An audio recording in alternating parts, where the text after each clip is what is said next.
Hello दोस्तों, comics hero channel पर आप सभी लोगों का स्वागत है। हमारी आज की कॉमिक्स है राज कॉमिक्स की पेशकश बांकेलाल की कॉमिक्स, जिसका नाम है बांकेलाल और शादी का षड्यंत्र। दोस्तों, ये वॉलपेपर है, आप इसमें ये देख सकते हैं और इसका ये पार्ट 1 है। तो चलिए शुरू करते हैं हम। बांकेलाल और शादी का षड्यंत्र का पार्ट 1। चित्रांकन बेदी, कहानी तरुण कुमार वाही, संपादन मनीष चंद्र गुप्त। एक दिन विक्रम सिंह के दरबार में बैठे बैठे एकाएक बांकेलाल के मस्तिष्क में एक विचार कौंधा। क्यों न राजा विक्रम सिंह का सिंहासन हथियाया जाए।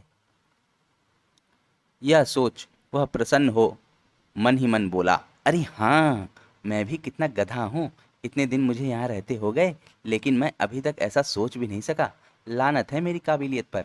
जबकि महाराज विक्रम सिंह कह रहे थे, हमें विश्वस्त सूत्रों से पता चला है कि एक गुप्त देश का राजा किसी षड्यंत्र द्वारा हमें मारकर विशालगढ़ पर अधिकार करना चाहता है। उससे पहले ही मैं तुझे मारकर राजा बन जाऊंगा। यह सुनकर महामंत्री धर्म सिंह ने पूछा, किंतु महाराज, यह किस देश का राजा है? अगर हमें पता चल जाए तो हम भी बांकेलाल की मदद से उस राजा को सबक सिखा सकते हैं। यही तो मुश्किल है महामंत्री जी। षड्यंत्र का रूप रंग ही तो हमारे गुप्तचरों को मालूम नहीं पड़ रहा, परंतु गुप्तचर पूरी चेष्टा कर रहे हैं। उस देश का नाम पता चलते ही हम बांकेलाल जी को अवश्य कष्ट देंगे। क्यों बांकेलाल जी, क्या आप दुश्मनों से टक्कर लेने के लिए तैयार हैं? जी हाँ महाराज। भला हमारे महाराज के अलावा इस सिंहासन पर और कौन बैठ सकता है? आप बिल्कुल फिक्र मत कीजिए महाराज, मैं दुश्मनों को उनकी नानी याद करा दूंगा। और आप भी अभी से अपने दिन गिनने आराम कर दीजिए महाराज, क्योंकि अब आप बांकेलाल के हाथों हैं। बांकेलाल महाराज, बांकेलाल जी जब तक हमारे साथ हैं, दुश्मनों की क्या मजाल कि हमारे राज्य की ओर आंख उठाकर भी देखें। बोलो बांकेलाल की जय। बांकेलाल नहीं कमबख्तों, राजा बांके की जय बोलो। और फिर एक रात इस चमत्कारी दवा के पेट में जाने के 2 घंटे पश्चात प्राणी गहरी नींद सो जाता है। यह सारा खाना आज रात के पहरेदारों के लिए बन रहा है। खाना खाते ही अब गहरी नींद में होंगे। भोजन में दवा मिलाने के बाद बांकेलाल अपने कक्ष में आ गया। आज रात मैं आराम पूर्वक अपनी योजना को कार्य रूप दे डालूंगा। भगवान ने चाहा तो कल सुबह तक मैं राजा बन जाऊंगा। बांकेलाल जागती आंखों से ख्वाब देखने लगा। महाराज बांकेलाल की जय। उसी रात हर तरफ शांति छाई हुई है। लगता है पहरेदार मेरी दवा मिला भोजन खाकर गहरी नींद सो चुके हैं।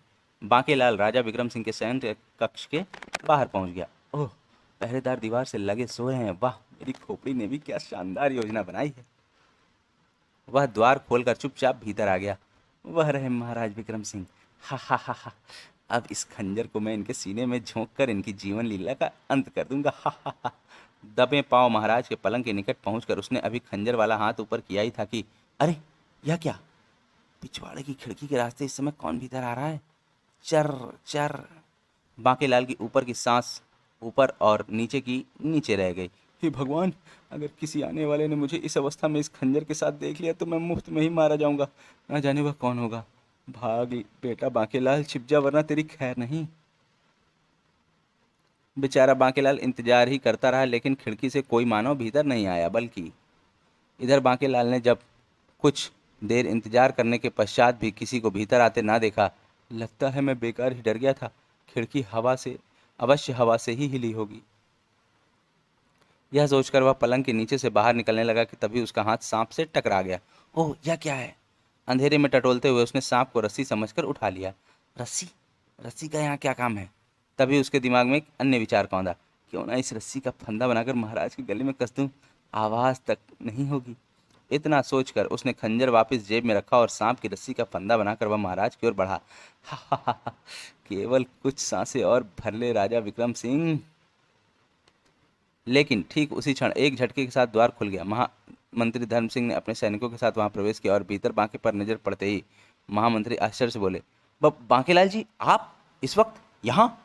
ओह महामंत्री जी, हो गया अब गड़बड़ घोटाला। बेटा बांके, अब तू नहीं बच सकता।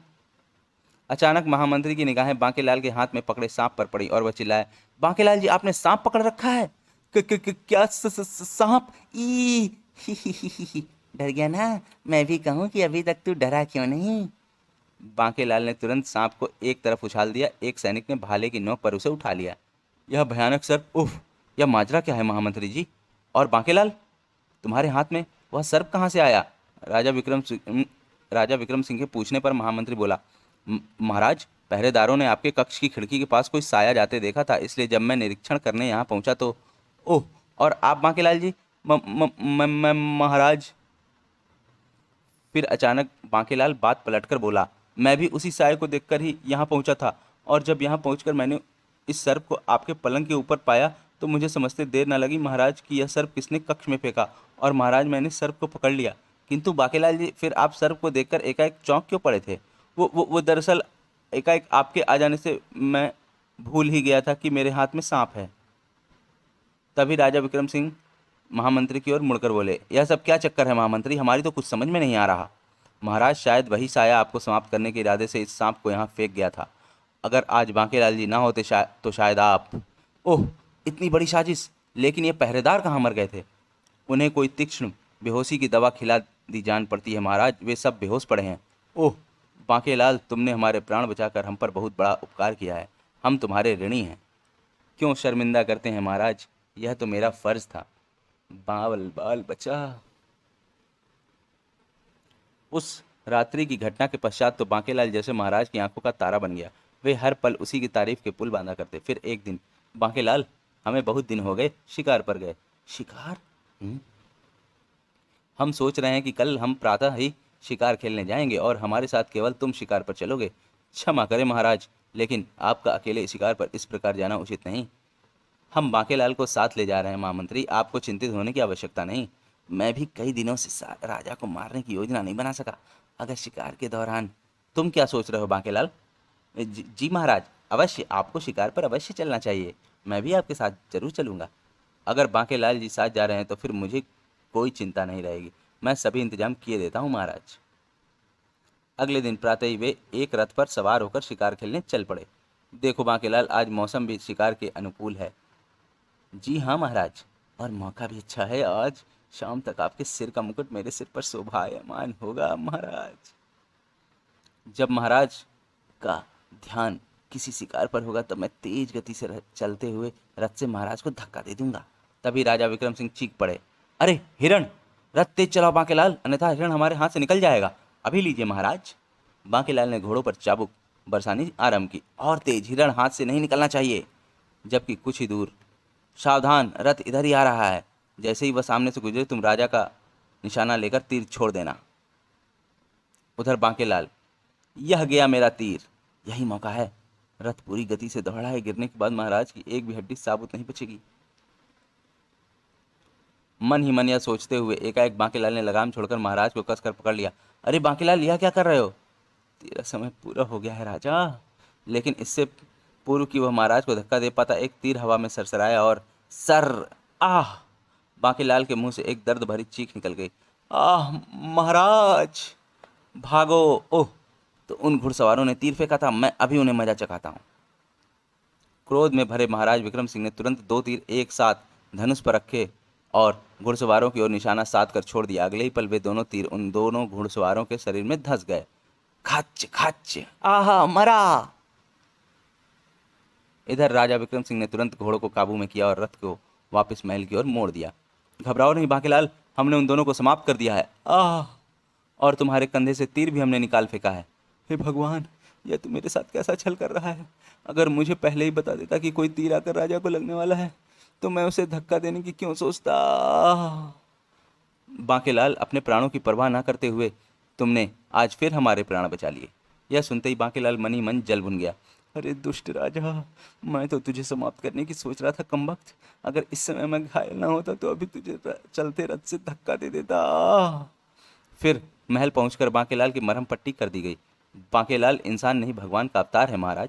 ठीक कहते हो महामंत्री जी। भगवान नहीं, मूर्ख शैतान का अवतार कहे। उसके बाद कुछ दिनों तक तो बांके पलंग से उठ भी ना पाया। फिर एक दिन, बांके जी, क्या मैं अंदर आ सकता हूँ? अगर कोई आवश्यक कार्य है तो आओ, अन्यथा हमारे आराम में विघ्न मत डालो। कार्य तो आवश्यक ही है बांकेलाल जी। कहो क्या काम है? थाल में स्वर्ण मुद्रा या हीरे मोती तो नहीं लाया ये मेरे लिए? महाराज ने आपकी सेहत के लिए यह तोहफा तुरंत ग्रहण करने के लिए भेजा है। ओह, ना जाने इसमें क्या होगा। बांकेलाल ने जब तोहफे पर ढका कपड़ा हटाकर देखा, सिर्फ फूलों का एक हार। लानत है ऐसे तोहफे पर, किंतु इस दरबारी के सामने तो इसे ग्रहण करना ही होगा।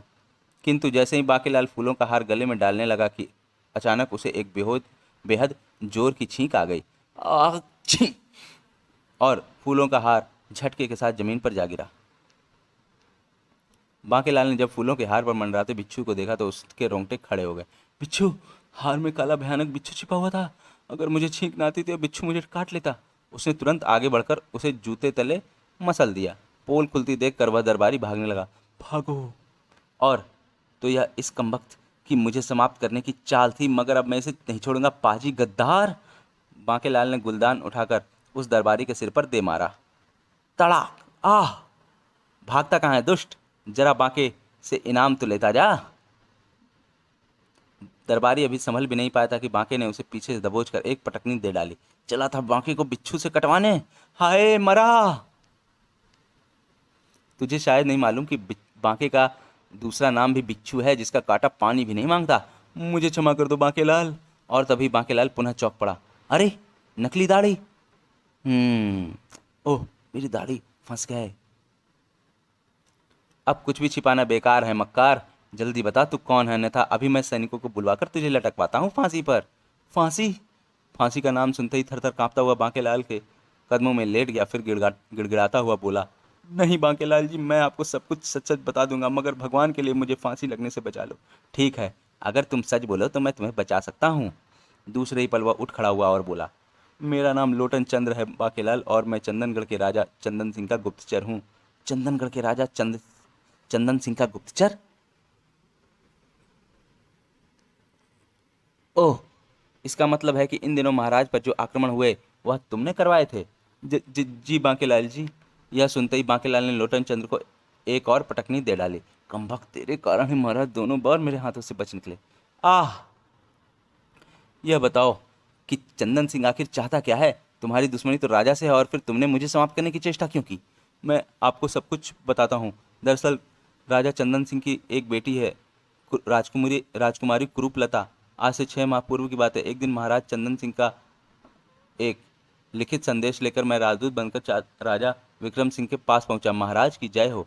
कहो चंदनगढ़ के राजदूत, राजा चंदन सिंह ने हमारे लिए क्या संदेश भेजा है? आप स्वयं ही पढ़ लें महाराज। महामंत्री जी आप पढ़िए। जो आज्ञा महाराज। महामंत्री धर्म सिंह ने पढ़ना आरंभ किया। महाराज विक्रम सिंह को चंदनगढ़ के राजा चंदन सिंह का प्रणाम। महाराज, हमने निश्चय किया है कि अपनी कन्या राजकुमारी कुरूपलता का विवाह आपसे कर दिया जाए। आशा है कि आप इनकार नहीं करेंगे। आपका चंदन सिंह। यह सुनते ही राजा विक्रम सिंह क्रोध में बोले, क्या? राजकुमारी कुरूपलता? वह कुबड़ी और लंगड़ी लड़की? चंदन सिंह की हिम्मत कैसे हुई है मैं ऐसा प्रस्ताव भेजने की? हम्म। महामंत्री जी, इन राजदूत महाशय से कह दो कि ये तुरंत यहाँ से इस मनहूस प्रस्ताव को लेकर चले जाएं, अन्यथा हमें क्रोध आ गया तो बहुत बुरा होगा।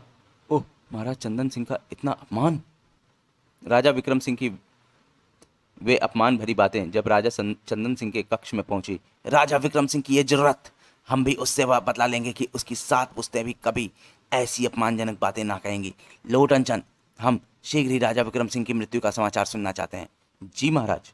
मैं उसी दिन विशालगढ़ के लिए रवाना हो गया। दोस्तों,